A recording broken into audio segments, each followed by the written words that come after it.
जब भी कोई कंपनी की परफॉर्मेंस देखता है ना, तो एक खास नंबर है जिस पर सबकी नज़र होती है। उसे कहते हैं अर्निंग्स पर शेयर, या शॉर्ट में कहें तो ईपीएस। अब ये सुनने में तो एक छोटा सा नंबर लगता है, लेकिन इसके पीछे एक पूरी कहानी छुपी होती है कि कंपनी असल में कैसा काम कर रही है। अच्छा, इसको ना एक मिसाल से समझते हैं। सोचें, एक कंपनी है जो 10 अरब रुपए का मुनाफा कमाती है। बहुत बड़ी रकम है ना? है ना? लेकिन एक आम इन्वेस्टर के लिए इस 10 अरब का मतलब क्या है? इसमें से उनका अपना हिस्सा कितना बनता है, ये समझना थोड़ा मुश्किल हो जाता है। और बस यहीं पर अर्निंग्स पर शेयर यानी ईपीएस की अहमियत सामने आती है। ये वो जबरदस्त टूल है जो कंपनी के इतने बड़े मुनाफे को एक ऐसी शक्ल देता है जो हर एक शेयर के लिए मायने रखती है। मतलब ये एक नंबर वो सब कुछ बता देता है जो एक शेयर होल्डर को जानने की जरूरत होती है। तो सवाल ये है कि मुनाफे के इस बड़े से पाए में से अपना स्लाइस कैसे निकाला जाए। आइए इसको स्टेप बाय स्टेप समझते हैं कि ये पूरी कैलकुलेशन आखिर होती कैसे है। तो देखें, बुनियादी तौर पर अर्निंग्स पर शेयर कंपनी की कारकर्दगी का जायजा लेने का एक पैमाना है। और यहाँ एक बहुत ही अहम बात है, ये खास तौर पर ऑर्डिनरी शेयर होल्डर्स के लिए कैलकुलेट किया जाता है, यानी वो लोग जो कंपनी के असल मालिक होते हैं। चलें अब सीधा इसकी कैलकुलेशन की तरफ चलते हैं। हम सबसे पहले इसकी सबसे बुनियादी किस्म से शुरू करेंगे, जिसे कहते हैं बेसिक ईपीएस। ये इसका फॉर्मूला है।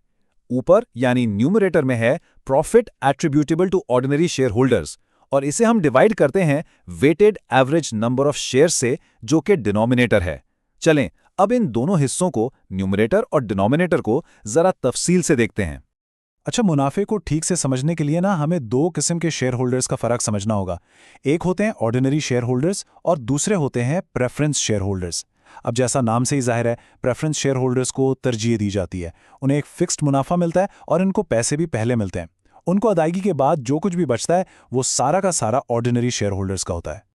अब इस स्लाइड पर एक बहुत ही दिलचस्प पाकिस्तानी मिसाल है। यहां देखें, कंपनी का प्रॉफिट आफ्टर टैक्स से 10 लाख रुपए।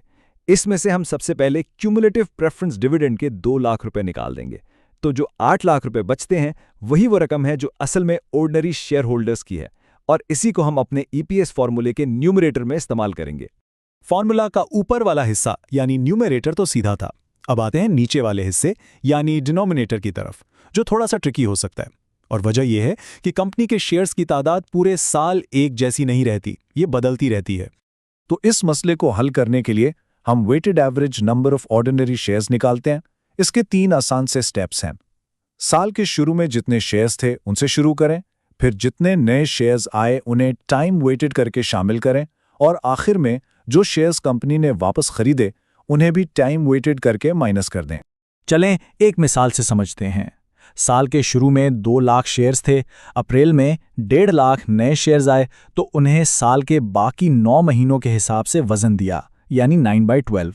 जुलाई में जो 2 लाख शेयर्स आए उन्हें 6 महीनों का वेट दिया, और अक्टूबर में जो 75,000 शेयर्स वापस खरीदे गए उन्हें 3 महीनों के हिसाब से माइनस कर दिया। तो इस तरह हमें 3,93,750 का वेटेड एवरेज मिल गया। अच्छा, अब एक और सिचुएशन। अगर कंपनी बोनस इशू कर दे तो क्या होगा? मतलब मुफ्त में शेयर्स दे दे। इसको कैलकुलेट करने का एक तरीका है जिसे यहां बड़े दिलचस्प अंदाज में गधा मजदूरी कहा गया है, और नाम से ही जाहिर है कि ये थोड़ा लंबा और मेहनत वाला काम है। और ये स्लाइड हमें बताती है कि ऐसा क्यों है। यहां देखें, हर बोनस को हर पिछले हिस्से पर अलग अलग अप्लाई किया जा रहा है। ये बहुत ही लंबा काम है और इसमें गलती का चांस भी बहुत ज्यादा है। नतीजा तो आ जाता है 4,29,000 शेयर्स, लेकिन इसके लिए मेहनत बहुत लगती है।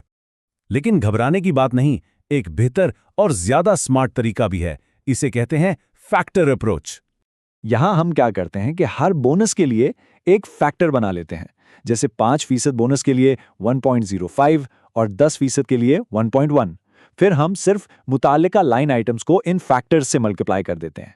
देखें कैलकुलेशन कितनी साफ और आसान हो गई, और जवाब बिल्कुल वही आया, 4,29,000। तो हमने बेसिक ईपीएस को तो समझ लिया, लेकिन कहानी यहां खत्म नहीं होती। एक और बहुत अहम कॉन्सेप्ट है जिसे डाइल्यूटेड ईपीएस कहते हैं।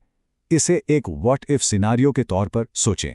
देखें, डाइल्यूटेड ईपीएस एक तरह की एहतियाती कैलकुलेशन है। ये दिखाता है कि ईपीएस क्या होगा अगर तमाम पोटेंशियल ऑर्डिनरी शेयर्स को असल शेयर्स में बदल दिया जाए। ये इन्वेस्टर्स को मुस्तकबिल में उनके हिस्से की मुमकिना कमी यानी डाइल्यूशन के बारे में पहले से खबरदार करता है। तो सवाल ये है कि ये पोटेंशियल ऑर्डिनरी शेयर्स आखिर हैं क्या? ये वो चीज़ें हैं जो मुस्तकबिल में ऑर्डिनरी शेयर्स बन सकती हैं। इनकी आम मिसालें हैं convertible debt, convertible preference shares और शेयर ऑप्शंस। इसको और आसान अल्फाज में समझते हैं। फर्ज करें कंपनी ने बैंक से कर्ज लिया है जो कि एक डेट है, लेकिन इस कर्ज की शर्त यह है कि उसे बाद में कंपनी की मुल्कियत यानी शेयर्स में तब्दील किया जा सकता है। इसी अमल को कन्वर्जन कहते हैं। तो आइए अब बेसिक और डाइल्यूटेड ईपीएस दोनों को मिलाकर पूरी तस्वीर देखते हैं कि एक इन्वेस्टर को आखिर में क्या नजर आता है। इस मिसाल को देखें, बेसिक ईपीएस बनता है 3.31, लेकिन जब हम पोटेंशियल शेयर्स के असर को शामिल करते हैं तो मुनाफा और शेयर्स दोनों बदल जाते हैं। मुनाफा इसलिए बढ़ा क्योंकि कन्वर्टिबल डेट पर सूद की बचत हुई, और शेयर्स इसलिए बढ़े क्योंकि नए शेयर्स शामिल हो गए, और नतीजा ईपीएस कम होकर 2.08 रह गया। और ये 2.08 का नंबर ही सबसे अहम है। ये इन्वेस्टर्स के लिए ज़्यादा मोहतात और मुस्तकबिल को ध्यान में रखकर बनाई गई फिगर है।